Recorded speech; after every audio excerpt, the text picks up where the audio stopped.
ஓம் சாந்தி. என்னோட இனிமையான பரிவாரத்துக்கு வணக்கம். இன்றைக்கி நம்ம பார்க்க போகிறது என்னென்னா, நீங்கள் எவ்வளோ அதிர்ஷ்டசாலி தெரியுமா? அதை பற்றி நம்ம இன்றைக்கி எவ்வளோ அதிர்ஷ்டசாலி, ஆஹா எனது பாக்கியமே அப்படின்னு அனுபவம் ஆகிற அளவுக்கு இன்றைக்கி பாப்தாதா சொல்லியிருக்காரு. போதையே ஏறாதவங்களுக்கு கூட நிச்சயமாக இதை கேட்கும்போது போதை ஏறும். அப்படி என்ன தான் சொல்லியிருக்காருன்னு கேட்போம். இன்றைக்கி பாப்தாதா தன்னோட சர்வசிரேஷ்ட குழந்தைகளை பார்த்துட்டு இருந்தார். இப்போது இந்த உலகம் எவ்வளோ தமோகணமான அசுத்த ஆத்மாக்கள் இருக்கக்கூடிய உலகம். இது ரொம்ப மோசமான உலகமாக இருக்குது இப்போது. ஆனால் சிரேஷ்ட ஆத்மாக்களாக நீங்கள் இப்போ இருக்கீங்க. உலகத்தில் உள்ள ஆத்மாக்களுக்கும் எவ்வளோ பேர் கூக்குரல் இட்டுட்ருக்காங்க. அலையக்கூடிய, அதாவது அலைஞ்சிக்கிட்டே இருக்காங்க. அப்பிராப்தியான ஆத்மாக்களாகவும் இருக்காங்க. அழியக்கூடிய பிராப்திகள் எவ்வளோ தான் அவங்கக்கிட்ட இருந்தாலும் ஏதாவது அப்பிராப்தி அவங்களுக்கு கண்டிப்பாக இருக்க தான் செய்யுது. அவங்கள்ட்ட நிறைய வைபோகங்கள், அதாவது பணம், காசு, எவ்வளவோ அழியக்கூடிய அந்த செல்வங்கள் எல்லாமே இருக்குது. ஆனாலும் எதுவுமே இல்லை, அப்படியே அந்த அனுபவம் பண்ணுறாங்க. ஆனால் பிராமண குழந்தைகளாகிய நீங்கள் அனைத்து பிராப்திகளோட வள்ளல், எல்லா பிராப்தியும் கொடுக்கக்கூடிய வள்ளலாக இருக்கிறவோட குழந்தையாக நீங்கள் இருக்கீங்க. உங்களுக்கு ஏதாவது குறை ஏதாவது இருக்கா? உங்களுக்கு எந்த குறையுமே கிடையாது. சதா உங்களுக்கு பிராப்தி சொரூபமாக இருக்கீங்க. அல்பகால சுகத்திற்கான சாதனம் அது என்னன்னா, அல்பகால சுகத்திற்கான சாதனம் என்ன? அல்பகால பொருட்கள், அல்பகால ராஜ்யம், பதவி, அப்புறம் அதிகாரம், என்னென்னமோ இருக்குது. ஆனால் அதெல்லாம் அல்ப காலம்தான். அதெல்லாம் உங்ககிட்ட இப்போ இல்லை. ஆனால் இல்லைனா கூட எந்த செலவுமே இல்லாமல் சக்கரவர்த்திகளாக, கவலையற்ற சக்கரவர்த்திகளாக இருக்கீங்க. இப்போது உங்களுக்கு எந்த ஒரு கவலையுமே கிடையாது. மாயாஜீத், இயற்கையை வென்றவர்களாக நீங்கள் இருக்கீங்க. சுய ராஜ்ய அதிகாரிகளாக இருக்கீங்க. சதா ஈஸ்வரனே பாலனை உங்களை வளர்த்துட்ருக்காரு. ஈஸ்வரன் பரம்பிதா பரமாத்மா இறைவன்னு அவரை அவ்வளோ பெரிய இதில் வச்சிட்ருக்காங்க. ஆனால் அவரே நேரடியாக அவங்கள வளர்க்குறாருன்னா அப்போது உங்களுக்கு எவ்வளோ குஷி இருக்கணும்.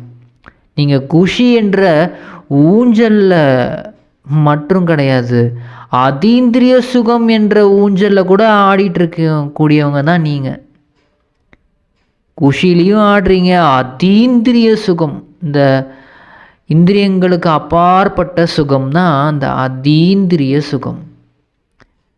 அழியும் செல்வத்துக்கு பதிலாக அழிவற்ற செல்வந்தர்களாக இருக்கீங்க. அழியக்கூடிய செல்வத்தை வச்சிட்ருக்கவங்களே அந்த போதையில் இருப்பாங்க. ஆனால் நீங்கள் இது அழியவே அழியாது. இந்த செல்வம், ஞான செல்வம், இந்த ரத்தினங்கள், ஏன்னா இது ஒவ்வொன்றும் அவ்வளோ மதிப்பு, லட்சக்கணக்கும் கோடி கணக்கு மதிப்பு வாய்ந்தது. ரத்தினங்கள் நிறைந்த கிரீடம் உங்கள்கிட்ட இப்போ இல்லை. இந்த ராஜாக்கள்லாம் வச்சுருப்பாங்க ரத்தினங்கள்லாம், எல்லா ரத்தினங்களும் போட்டிருப்பாங்க. வைரம், பவளம், எல்லா ரத்தினங்களும் அதில் இருக்கும். ஆனால் அந்த மாதிரி இப்போது உங்கள்கிட்ட கிரீடம் இல்லை. ஆனால் பரமாத்மா தந்தையின் கழுத்தின் கிரீடமாக நீங்களே இருக்கீங்க. பரமாத்மா சிவபாபாவோட அவரோட கழுத்தின் கிரீடமாக நீங்கள் இருக்கீங்க. ரத்தினங்களால் அலங்கரிக்கப்படலை. இப்போ உங்களுக்கு கழுத்தில் மாலை எதுவுமே கிடையாது. ஆனால் ஞான ரத்தினம் மற்றும் குணங்கள் என்ற ரத்தினங்களால் சதா அலங்கரிக்கப்பட்டுட்டே இருக்கீங்க. இப்போ நீங்கள் எவ்வளோதான் பெரிய அழியக்கூடிய சர்வ சிரேஷ்ட வைரமாக இருந்தாலும் சரி, வைரமே இருக்குது. ஆனால்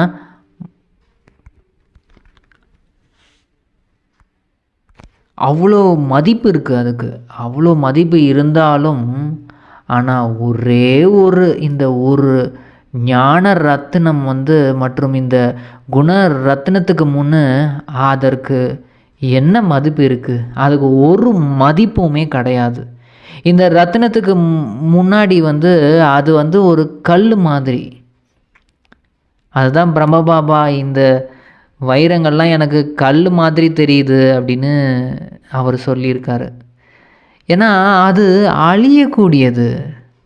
நவரத்தினங்கள் மாலைக்கு முன்னாடி சுயம் பாபாவின் கழுத்து மாலையாக ஆகிட்டீங்க. இப்போ நீங்கள் பிரபுவின் கழுத்து மாலைக்கு முன் நீங்கள் 9 லட்சமோ இல்லை 9 கோடியோ இல்லை கணக்கிடவே முடியாத அளவுக்கு பல மடங்கு மதிப்புமான மாலையாகவும் இருந்தாலும் சரி, அது ஒன்றுமே கிடையாது.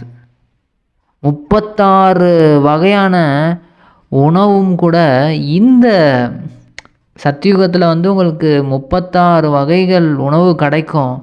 ஆனால் இந்த பிரம்ம போஜனத்துக்கு முன்னாடி ஒன்றுமே கிடையாது. சாதாரண ஒரு ரொட்டி இல்லை சப்பாத்தி இல்லைன்னா ஒரு ரசம் சாதம், இதை நீங்கள் சாப்பிட்டா கூட அந்த அளவுக்கு அது மதிப்பு வாய்ந்தது கிடையாது. ஏன் தெரியுங்களா? ஏன்னா நேரடியாக பாப்தாதாவுக்கே போகு வச்சுட்டு இந்த உணவை பரமாத்மா பிரசாதமாக ஆக்கிடுறீங்க.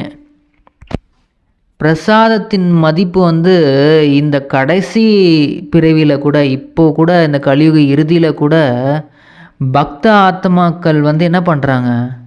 எவ்வளோ பேர் இருக்காங்க. ஆனால் அவங்க கூட இந்த நீங்கள் இப்போ சாதாரணமான உணவை சாப்பிட்றது கிடையாது. அது அவ்வளோ ஒரு மதிப்பு வாய்ந்தது. ஏன்னா இறைவனோட சக்தி அதில் நிரம்பி இருக்குது இந்த போகில். அதனால தான் கடைசி பிறவியில் கூட பக்த ஆத்மாக்கள் அவங்க இதை ஒரு பிரசாதமாக, இது கோயிலில் கொடுத்த பிரசாதங்க, கோயிலில் கிடச்ச பிரசாதம். ஆனால் அது எல்லாமே யாரோட நினைவு? இப்போது நீங்கள் சாப்பிட்ற ஒவ்வொன்றும் அவ்வளோ மதிப்பு வாய்ந்தது. பிரபுவோட பிரசாதம், அதை நீங்கள் சாப்பிட்றீங்க. அவரோட சக்திகள் உங்களுக்கு அவ்வளோ கிடைக்குது. அதில் ஒவ்வொரு தானியமும் பல மடங்கு விட சிரேஷ்டமானது. இப்படி சர்வசிரேஷ்ட ஆத்மாக்களாக நீங்கள் இருக்கீங்க. அவ்வளோ உங்களுக்கு மதிப்பு இருக்குது. இப்படிப்பட்ட ஆன்மீக சிரேஷ்ட போதை உங்களுக்கு உண்மையிலே இருக்கா? இவ்வளோ போதை உங்களுக்கு இருக்கா? நாளடைவில் தன்னோட சிரேஷ்டதாவையே நீங்கள் மறந்துடல தானே? இவ்வளோ போதையும் இந்த இவ்வளோ மதிப்பு வாய்ந்தவங்க நீங்கள், இதை நீங்கள் மறக்கலை தானே? இல்லைன்னா உங்களை நீங்களே சாதாரணமாக நினச்சிட்றீங்களா? அந்த மாதிரி யாரும் நினைக்கல தானே? பாபா கேட்குறாரு. மேலும் நீங்கள் இதை கேட்குறவங்களா இல்லைனா கூறுபவர்களா மட்டும் இருந்துடக்கூடாது. இதை நீங்கள் ஜஸ்ட்டு கேட்குறீங்க அப்படியே விட்டுறக்கூடாது. இப்போது என் மூலிமா பாபா இதை சொல்கிறாரு. நம்ம கூறுபவர்களாக மட்டும் இருந்துடக்கூடாது. ஸ்வமானம் உடையவர்களாக நீங்கள் ஆகணும். ஆகுவீங்களா அப்படின்னு பாபா கேட்குறாரு. கேட்பது இல்லை கூறுவதற்கு நிறைய பேர் இருக்காங்க, பலர் இருக்கிறாங்க. ஆனால் ஸ்வமானத்தில் இருப்பவர்கள் கோடியில் சிலர் மட்டும்தான். நீங்கள் யார்? பலரில் இருக்கீங்களா இல்லைனா கோடியில் சிலராக இருக்கீங்களா? பிராப்திக்கான நேரத்தில் சில பேர் அலட்சியமாக இருப்பவர்களை பாப்தாதா எப்படிப்பட்ட புத்திசாலி குழந்தைங்கள்னு சொல்லுவார். உங்களுக்கு இப்போது அடைஞ்ச பாக்கியத்தை, கிடைச்ச பாக்கியத்தை அனுபவமே செய்யலை. அதாவது இப்போது மகான் பாக்கியவான் ஆகவில்லைன்னா வேறு எப்போ தான் ஆவீங்க? இப்போ தான் உங்களுக்கு அந்த மாதிரி ஒரு டைம், கல்பத்திலேயே இந்த டைமில் மட்டும்தான் பகவானே, இறைவனே நம்ம கூட வாழக்கூடிய நேரம். இந்த டைமில் இந்த அழியக்கூடிய பொருட்களும் எப்பயுமே நிலையில்லாத இந்த மனிதர்களுக்கு பின்னாடி நம்ம டைமை வேஸ்ட் பண்ணிகிட்ருக்கோன்னா கல்பமாக இதே தானே பதியும். அதனால் இந்த சிரேஷ்ட பிராப்திக்கான சங்கம யுகத்தில் ஒவ்வொரு அடியிலையும் இந்த ஸ்லோகனை நல்லா நினைவில் வச்சுக்கோங்க. பாபா சொல்கிறாங்க, அது என்னன்னா, இப்போது இல்லை எனில் எப்போதும் இல்லை. புரிஞ்சுதா அப்படின்னு பாபா கேட்குறாங்க. ஸோ இன்றைக்கி இந்த சீரீஸில் இன்றைக்கி பாப்தாதா சொன்ன இந்த ஒவ்வொரு வார்த்தையும் அவ்வளோ போதை கொடுக்கக்கூடிய ஒரு மகா வாக்கியம். அதனால தான் அது மகா வாக்கியமாக இருக்குது. ஸோ இந்த மகா வாக்கியத்தை நம்ம நினச்சி பார்த்து அந்த போதையிலே இருக்கணும். நம்மளுக்கு யாருக்குமே கிடைக்காத இறைவனே கிடச்சிருக்காரா? அப்போ அவருக்கு எவ்வளோ மதிப்பு கொடுக்கணும். அவர் சொல்லக்கூடிய ஒவ்வொரு ஸ்ரீமத்தையும் நம்ம ஃபாலோ பண்ணியே ஆகணும் அப்படின்னு அதில் அவ்வளோ ஆர்வம் இருக்கணும், மதிப்பு கொடுக்கணும். அந்த மகா வாக்கியத்துக்கு, இந்த முரளிக்கு நம்ம அவ்வளோ மதிப்பு கொடுக்கணும். ஏன்னா அந்த முரளியால் தான் இப்போது நமக்கு இந்த உலகத்தில் இருக்கவங்க அழியக்கூடிய செல்வத்தை சேர்த்துக்கிட்டே இருக்காங்க. எல்லாமே அழிய போகுது, அவங்களுக்கு தெரியாது. அவங்களுக்கு இப்போ இவங்க சும்மா ஏதோ படிச்சிட்ருக்குறாங்க, ஏதோ பண்ணிகிட்ருக்காங்க, சும்மா வெள்ளையும் சொல்லியமாக போயிட்டு வந்துட்டுருக்குறாங்க அப்படின்னு தான் நினைப்பாங்க. ஆனால் நீங்கள் முழு உலகத்தையும் ஆட்சி செய்யக்கூடியவர்கள்னு அவங்களுக்கு தெரியல. இந்த பிராப்திகள் ஒவ்வொரு மகா வாக்கியமும் இதை நம்ம தாரணை கொண்டு வரும்போது பல பிறவிகளுக்கு 21 ஜென்மம், ஒரு ஜென்மமா 2 ஜென்மம், 21 ஜென்மம். ஆனால் அதையும் தாண்டி நம்ம இப்போது சொத்து சேர்த்துட்ருக்கணும், இருக்கிறோம், முழுமையான சொத்து அடைஞ்சிட்ருக்கணும். அப்போ எவ்வளோ போதை நமக்கு இருக்கணும், அப்போ எவ்வளோ கவனமாக நம்ம இந்த ஒவ்வொரு அடியிலையும் நம்ம முக்கியத்துவம் கொடுக்கணும். ஸோ இந்த மகா வாக்கியங்களுக்கு அவரோட ஸ்ரீமத்து படியெலாம் இதெல்லாம் கஷ்டமாக இருக்குங்க. இவரோட ஸ்ரீமத்து இதெல்லாம் எங்கே நடைமுறையில் நடக்குமா? வெளியில் என்னால் நான் வெளியில் போனேன்னா சாப்பிடாம இருக்க முடியல அப்படின்னு சொல்கிறாங்க. ஆனால் அதில் என்ன இருக்குது? ஒரு சக்தியும் இல்லை. ஸோ அதை நம்ம பாபாவோட நினைவில் இருந்து சமைச்சு சாப்பிட்டு அவரோட ஸ்ரீமத்தை நம்ம ஃபாலோ பண்ணும் போது அவ்வளோ போதை நமக்கு இருக்கும். நம்மளோட ஒவ்வொரு நேரமும் ஒவ்வொரு நொடியும் ஆஹா எனது பாக்கியமே அப்படின்னு நம்ம உணர்கிற மாதிரி இருக்கும். ஒவ்வொரு ஸ்ரீமத்தையும் நம்ம ஃபாலோ பண்ணணும். அமிர்த வேலை எந்திரிக்கணும், அந்த டைமில் பாபாவை நினைவு பண்ணுறதுலேருந்து, அந்த முரளியை கேட்குறதுலேருந்து எல்லா விஷயத்தையும் தாரணை பண்ணணும். ஸோ நம்மளை மாதிரி அதிர்ஷ்டசாலி வேறு யாருமே இந்த உலகத்தில் நம்மளை அளவுக்கு இருக்கவே முடியாது. ஸோ இன்றைக்கான முரளி சிந்தனையை நம்ம பார்க்கலாம். 15/3/2025க்கான முரளி சிந்தனை. பாபா என்ன சொல்கிறாங்கன்னா, இனிமையான குழந்தைகளே, இப்போ நீங்கள் வீட்டுக்கு திரும்பி போகணும். அதனால் தேகத்துடன் கூடவே தேகத்தின் அனைத்து சம்பந்தங்களையும் மறந்து ஒரு தந்தையை மட்டும் நினைவு செய்யுங்க. இதுதான் உண்மையான கீதையின் சாரமே. எல்லாத்தையும் நம்ம ஏன்னா அவங்கள நினச்சிட்டு இருந்தோம்னா துக்கம்தான் அனுபவம் பண்ணுவோம். பரமாத்மா சிவ பாபாவை நினைக்கும் போது தான் நம்மளுக்கு ஆத்மா சார்ஜே ஆகும். பாபா கேள்வி என்ன கேட்குறாருன்னா, குழந்தைகளாகிய உங்களுடைய சகஜ புருஷார்த்தம் என்ன? அதுக்கு பாபா என்ன சொல்கிறாருன்னா, நீங்கள் முற்றிலும் அமைதியாக இருங்க. எப்பயுமே அமைதியாக இருங்க. பாபாவோட நினைவில் அமைதியாக இருக்கும் போது தான் பாபாவோட ஆஸ்தியை நீங்கள் பெறுவீங்க. பாபாவை நினைவு செய்யணும். சிரேஷ்ட சக்கரத்தையும் சுற்றணும். பாபாவோட நினைவில் தான் உங்களோட விகர்மங்கள் விநாசமாகும். வேறு ஏதாவது வழி இருக்கா பாபா அப்படின்னு நிறைய பேர் கேட்பாங்க. உங்களை நினைவு பண்ணாதான் இந்த எண்ணங்கள் எங்கேருந்து வருமோ தெரியாது, எப்படியோ அந்த எண்ணங்கள் வந்துடுது, பழைய குப்பைகள்லாம் வருது. அதுக்கு எதுக்குமே நம்ம பயப்படக்கூடாது. என்னடா இது இவ்வளோ நேரம் எதுவுமே வரல, குப்பைகளாக வருது. நிறைய குழந்தைங்க அதையே நினச்சிட்ருக்காங்கன்னு பாபா சொல்கிறாரு. ஸோ அது வருதுன்னா அதை பற்றி நினைக்கக்கூடாதுன்னு அர்த்தம். இனிமேல் அதை பற்றி நம்ம நினைக்கக்கூடாது. சரி, அந்த குப்பை வெளியில் போகுது அப்படின்னு அதுக்கு டக்குன்னு ஃபுல் ஸ்டாப் வைக்கணும். அதுக்கு தான் பாபா டக்குன்னு நீங்கள் ஃபுல் ஸ்டாப் வச்சுருங்க. ஐயோ இதுவா அதுவான்னு நம்ம தேவையில்லாமல் கேள்விக்குள்ளே போயிட்டோன்னா அது திருப்பி நம்ம நினைக்க அது திருப்பியும் அதோடய ஃபைல்ஸ் இன்னமும் அதிகமாகிட்டே இருக்கும். ஸோ அதனால் பாபா என்ன சொல்கிறாருன்னா, நீங்கள் பாபாவோட நினைவில் இருக்கும் போது தான் அவங்களோட விகர்மங்கள் விநாசமாகும். அது மட்டுமா, ஆயுளும் அதிகமாகும். மேலும் சக்கரத்தை நீங்கள் இப்போ தெரிஞ்சுக்கிறீங்க. இந்த சக்கரத்தை பற்றி நீங்கள் தெரிஞ்சுக்கிறதன் மூலமாகவே நீங்கள் சக்கரவர்த்தி ராஜாவாக ஆகிடுவீங்க.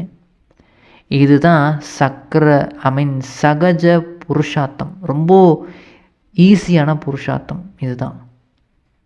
பாபாவை நினைவு பண்ணணும். குப்பைகள் வந்ததுன்னா அதை நினைக்கக்கூடாது. அந்த நினைவு மூலமாக நமக்கு ஆயுள் அதிகமாகும். அப்புறம் இந்த சக்கரத்தை சுற்றணும்.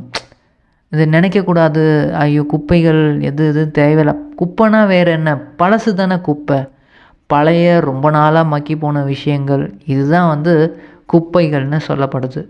ஸோ இந்த குப்பைகள் பழசு இதெல்லாம் ஞாபகத்துக்கு வந்துக்கிட்டே இருக்குன்னா அந்த டைமில் சக்கரத்தை சுற்றணும். நம்ம பரந்தாமத்தில் இருக்கிறோம் அப்படின்னு ஃபஸ்ட்டு அந்த புத்தியில் அதை கொண்டு வரணும். ஏன்னா புத்தியில் தானே அந்த குப்பைகள் வருது.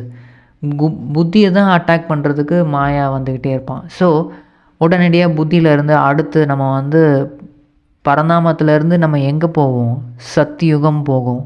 ஸோ சத்தியுகத்தில் முதல் டிவிஷனில் நான் வரேன். முதல் டிவிஷனில் நான் அங்கே இருக்கேன், சத்தியுகத்தில் இருக்கேன்.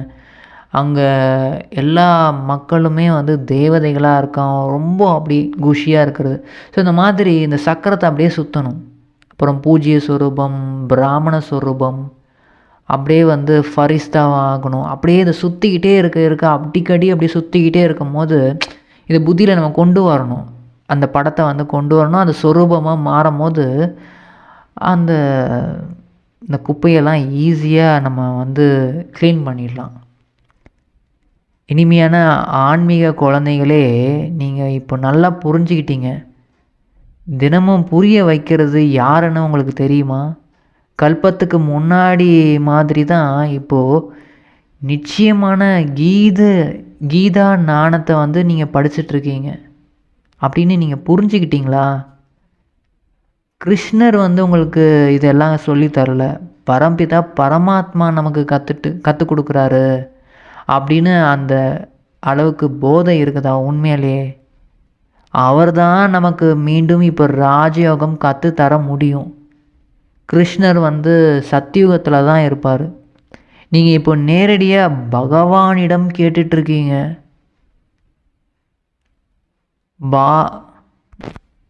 ருத்ர ஞான யஜ்யம் இப்போ படைச்சிட்ருக்காரு.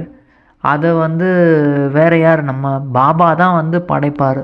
ஸோ பாபா எப்போ இந்த உண்மையான கீதையை சொல்கிறாரோ அப்போ தான் நமக்கு சத்கதியே கிடைக்கும்.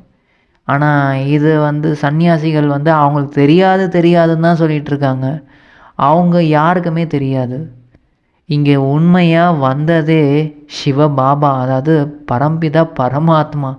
ஸோ அப்போ நமக்கு பகவானே படிப்பு சொல்லித்தராருன்னா அப்போது எவ்வளோ முக்கியத்துவம் கொடுக்கணும் இதுக்கு. என்னங்க நீங்கள் சும்மா படிச்சுக்கிட்டே இருக்கீங்க அப்படின்னு நிறைய பேர் சொல்லுவாங்க. அதெல்லாம் நம்ம காதுலேயே வாங்கிக்கக்கூடாது. இது எவ்வளோ முக்கியமான ஒரு மகா வாக்கியம். நம்ம இறைவனே நமக்கு சொல்லி கொடுத்துட்ருக்காரு. அப்போது அவரோட ஸ்ரீமத் எல்லாத்தையும் நம்ம ஃபாலோ பண்ணணும். அவர் இன்றைக்கி மெயினாக என்ன சொல்கிறாருன்னா, நீங்கள் இப்போது உயர்வான ராஜ்யம் ஸ்தாபனை செய்யணும். அதற்கு ரொம்ப ரொம்ப முக்கியம் என்னென்னா 100% தூய்மை, அமைதி. அந்த தூய்மையும் அமைதியும் இப்போது உலகத்தில் கிடையவே கிடையாது. ஸோ அந்த தூய்மையோட ராஜ்யம் உங்களுக்கு, அந்த மாதிரி ஒரு ராஜ்யம் இப்போது உருவாக போகுது. அது எப்படி உருவாகும்? நம்மளுக்குள்ளே இருந்து தான் அது உருவாகும். நம்ம தான் ஸ்தாபனை பண்ணணும். நம்ம மட்டும் தனியாக கிடையாது, கடவுளே நம்ம கூட இருக்கார். இப்போது அசுர ராஜ்யத்தோட வீழ்ச்சி நடந்துகிட்ருக்கு. அப்போது கொஞ்சம் அது, ஏன்னா இப்போ உலகம் ஃபுல்லாக அசுர ராஜ்யம்தான். ஆனால் நம்மளுக்கு இப்போது பகவானே நம்மளுக்கு கிடச்சதுனால இப்போ அதோட வீழ்ச்சி அழியக்கூடிய டைம் வந்துருச்சு. சொல்லுவாங்கள்ல, அழிவுக்கும் அது உங்களுக்கும் ஒரு டைம் வரும் அப்படின்னு. அந்த மாதிரி கெட்ட அந்த விஷயங்கள் எல்லாத்துக்குமே, கெட்ட வைப்ரேஷன், நெகட்டிவ் உணர்வுகள், இதுதான் இந்த தேக உணர்வுக்கான அழிவு. இந்த வைப்ரேஷனுக்கான அழிவு பாப்தாதா, அதாவது சிவ பாபா தான் இந்த கீதையின் மூலம் நமக்கு எல்லாத்தையும் பண்ணிகிட்ருக்காரு. இதில் ரொம்ப ரொம்ப முக்கியமான ஒரு விஷயம் என்னென்னா, இப்போ நீங்கள் புத்தியில் இதை நல்லா விச்சார் சாகர் மந்தன் பண்ணணும். அது என்னென்னா, இது எல்லையற்ற ஒரு ட்ராமா. இதில் முக்கியமானவர்கள் யார் அப்படின்னு நீங்கள் தெரிஞ்சுக்கிட்டீங்க. மனிதர்களோ என்ன சொல்கிறாங்க, ராம்ஜி உலகம் அவர் தான் உருவாக்குறாரு அப்படி இப்படின்னு நிறைய பக்தியில் சாஸ்திரத்தில் நிறைய உருவாக்கி வச்சுட்டாங்க. ஆனால் அதுக்கான அர்த்தம் எதுவுமே யாருக்குமே புரியல. ஆனால் பாபா இப்போ உங்களுக்கு சகஜமான புருஷார்த்தம் கற்றுக் கொடுக்குறாரு. அனைத்தையும் விட சகஜமான புருஷார்த்தம் இப்போ நீங்கள் முற்றிலும் அமைதியாக இருங்க. அமைதியாக இருக்கிறதன் மூலம்தான் பாபாவோட ஆஸ்தியை நீங்கள் பெறுவீங்க. அமைதியாக இருக்கணும் அப்படின்னா வாயில் மட்டும் நம்ம பேசாமல் அமைதியாக இருக்கிறது, அந்த அமைதியை பாபா சொல்லலை. ஆத்மாவோட அந்த நிலை அது ஆடாமல் அசையாமல் அப்படியே நிலையாக இருக்கணும். அமைதினா அந்த எண்ணங்களில் அமைதியாக இருக்கணும்.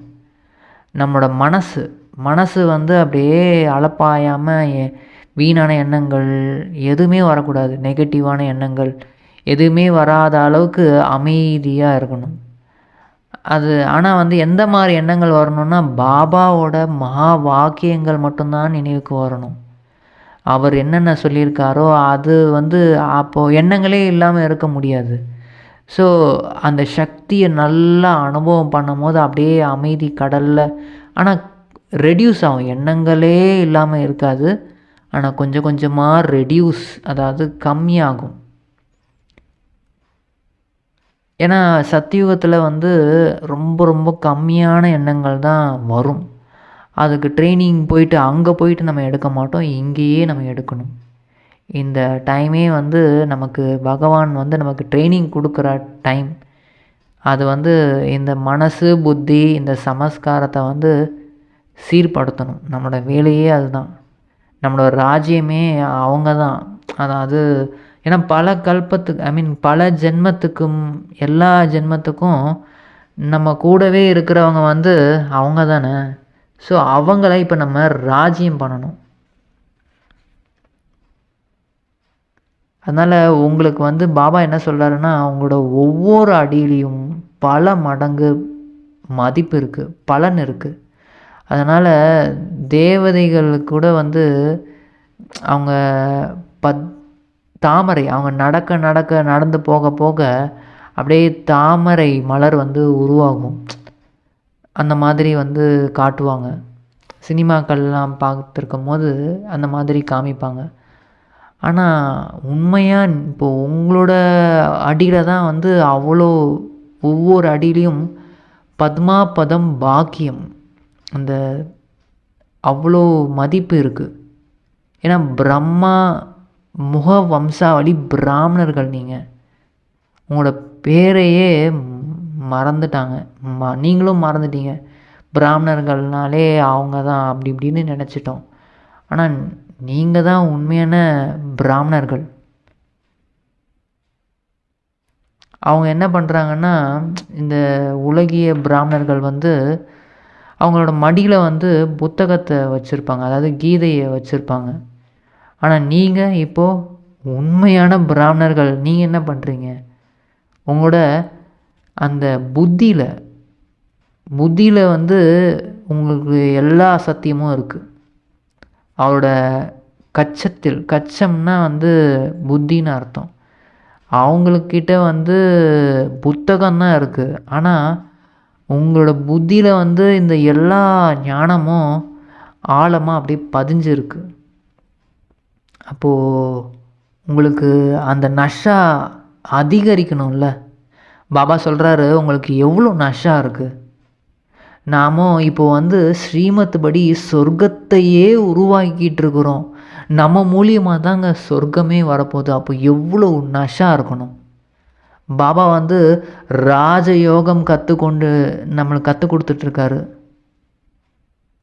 உங்ககிட்ட பாபா சொல்கிறாரு, உங்ககிட்ட இப்போ எந்த புத்தகமும் எல்லாம் கிடையாது. மகாபாரதம், ராமாயணம், பகவத்கீதை அதெல்லாம் எதுவுமே கிடையாது. ஆனால் உங்ககிட்ட ஒன்று இருக்குது. அது என்னன்னா, இந்த சின்ன பேட்ஜ். இதுவே வந்து ஒரு உண்மையான ஒரு கீதை தான். இதில் வந்து திருமூர்த்தியோட சித்திரம் இருக்குது. அதை வந்து அதிலே எல்லா கீதையும் இருக்குது, முழு கீதையும் இருக்குது. அதை வந்து ஒரு வினாடியில் நீங்கள் வந்து இந்த கீதையை பற்றி நீங்கள் வந்து புரிய வைக்க முடியும். இந்த பேட்ஜ் மூலம் நீங்கள் ஒரு வினாடியில் யாருக்கு வேணால் புரிய வைக்கலாம். நீங்கள் எங்கே போனாலும் சரி, ரயிலில் போனாலும் சரி, ஃப்ளைட்டில் போனாலும் சரி, யாராவது கேட்குறாங்க இந்த பேட்ஜ் என்னங்க அப்படின்னு கேட்கும் போது நீங்கள் முழு ஞானத்தையும் ரொம்ப சுலபமாக சொல்லி கொடுக்கலாம். ஏன்னா இது சில பேர் வந்து எதுக்குங்க சொல்லணும் அப்படின்னு நம்ம இருக்கக்கூடாது. ஆனால் வந்து நம்ம பக்கத்தில் யாராவது வந்து பேசுகிறாங்க அப்படின்னா நம்ம வந்து அவங்கள்ட்ட யுக்தியாக ஏதாவது சொல்லி அவங்களுக்கு எப்படியாவது இந்த ஞானத்தை வந்து கொடுக்கணும். அவங்க கொஞ்சோண்டு ஹிண்ட்டு மட்டுமாவது நம்ம கொடுக்கணும். ஏன்னா 21 பிறவிகளுக்கு நம்மளுக்கு ராஜ்யம் நம்மளுக்கு கிடைக்க போகுது. ஸோ அப்போது அதுக்கு வந்து நம்ம ராஜ்யத்தை உருவாக்கணும்ல. எவ்வளோ நல்ல படிப்பு இது. தினந்தோறும் வந்து நீங்கள் வந்து 1 மணி நேரம் மட்டும் நீங்கள் படித்தா போதும். பாபா சொல்கிறாரு, அட்லீஸ்ட் ஒரு மணி நேரம் காலையில் நீங்கள் வந்து அட்லீஸ்ட் படிங்க 1 மணி நேரம். அந்த படிப்புலாம் வந்து எவ்வளோ நேரம் படிக்கிறாங்க. காலையில் 10 மணிக்கு ஸ்கூல் ஆரம்பித்தாங்கன்னா ஈவினிங் 4 மணி வரைக்கும் போகும். சில ஸ்கூலில் வந்து 5 மணி 6 மணி வரைக்கும் கூட இருக்கும். அது எவ்வளோ நேரம் படிக்கிறாங்க. ஆனால் இது 1 மணி நேரம் நீங்கள் வந்து நல்லா முரளி கேளுங்க. ஆனால் வந்து கொஞ்சமாவது நீங்கள் வந்து பாபாவே சொன்ன அந்த மகா வாக்கியத்தை படிங்க. உங்களோட கண், காது, அது உங்கள் மனசால் நீங்கள் படிக்கும் போது அது அதிகமான போதையை வந்து கொடுக்கும். அதனால் இங்கே இதை கேட்குறவங்க எல்லாருமே வந்து முரளியை அட்லீஸ்ட் ஒரு தடவையாவது படிங்க. யாரெல்லாம் படிப்பீங்களோ அவங்க வந்து கமெண்ட்டில் டைப் பண்ணி சொல்லுங்கள், நாங்கள் வந்து இவ்வளோ இத்தனை வாட்டி படிப்போம் அப்படின்னு. ஏன்னா இந்த முரளியில் வந்து ஒவ்வொரு பாயிண்ட்டும் லட்சக்கணக்கு மட்டும் கிடையாது, கோடிக்கணக்கு மதிப்பு வாய்ந்தது. அதனால் இதை நீங்கள் ஒரு நாளைக்கு நீங்கள் ஒரு முரளியை படித்து முடிக்கிறீங்கன்னா பல கோடி சம்பாதிச்சிருவீங்க.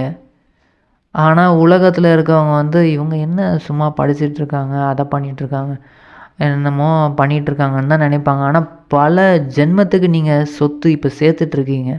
அதற்கு ஃபஸ்ட்டு ஆதாரமே இந்த படிப்பு தான். இதை நல்லா ஆழமாக படித்து ஆத்ம அபிமானியாக ஆகி பாபாவை நினைவு பண்ணணும். அவ்வளோதான்.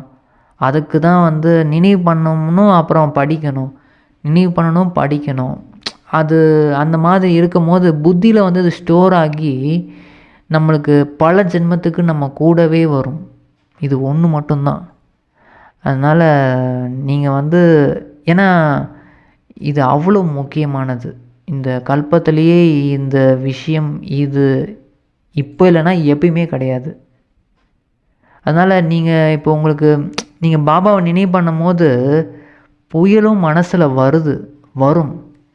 ஆனால் வந்து அதை வந்து செயலில் மட்டும் நீங்கள் கொண்டு வந்துடக்கூடாது உங்களுக்கு. ஏன்னா மனசில் வரும், ஆனால் புத்தியும் இருக்குல்ல. பாபா வந்து புத்தியும் கொடுத்துருக்காரோ, இதை செய்யக்கூடாது, செய்யலாமா வேணாமா, தீய காரியத்தை நீங்கள் வந்து ஒருபோதும் செஞ்சிடக்கூடாது. பாபா முக்கியமாக சொல்கிறாரு, குழந்தைங்களே நீங்கள் வந்து இந்த புத்தி உங்களுக்கு கொடுத்துருக்கேன், அந்த புத்தியில் தான் ஞானம் இருக்குது. இதை செய்யலாமா வேணாமான்னு நீங்கள் புயலே வந்தாலும் சரி, நீங்கள் ஆனால் செஞ்சிடாதீங்க. உங்களுக்கு தீய உணர்வு வருதா, தீய எண்ணங்கள் வருதா, ஆனால் செயலில் கொண்டு வராத அளவுக்கு புத்தி மூலமாக ஸ்டாப் பண்ணுங்கள். நான் வந்து ஆத்மா நல்ல கர்மா மட்டும்தான் செய்வேன் அப்படின்னு அந்த சங்கல்பம் வைக்கணும். நிறைய பேர் சொல்கிறாங்க, நிறைய தீயவை நிறைய வந்துகிட்டே இருக்குது, தீய வருதுன்னா அதை நிறுத்தணும், புத்தி மூலமாக நீங்கள் நிறுத்தணும் அப்படின்னு பாபா சொல்கிறாங்க. இதுதான் வந்து நல்ல புருஷார்த்தி, நல்ல ஒரு புருஷார்த்தம் பண்ணுறாங்கன்னா அவங்க வந்து இந்த இதை வந்து நல்லா புரிஞ்சுக்கிட்டு அவங்க அந்த மாயா அந்த புயல் வருது அப்படின்னா அதை நிறுத்துறதுக்கு அவங்களுக்கு தெரியும். பாபா வந்து வரதானத்தில் என்ன சொல்கிறாருன்னா, எந்த குழந்தைகள் சதா பாப் தாதாவோட தொடர்புலேயே இருக்காங்களோ அவங்க ஒவ்வொருவருடைய முகத்திலும் ஆன்மீக தன்மையின் பிரபாவம் தென்படும். அந்தளவுக்கு வந்து அவங்களோட அந்த பாபாவோட அந்த நிறம் வந்து அப்படியே ஒட்டிக்குது. இந்த ஆன்மீக தன்மையில் இருப்பதால் ஃபரிஸ்தா நிலையின் மேகம் தானாகவே வந்துடும். எவ்வாறு மேகம் வந்து போடப்பட்டிருக்கு, பிறகு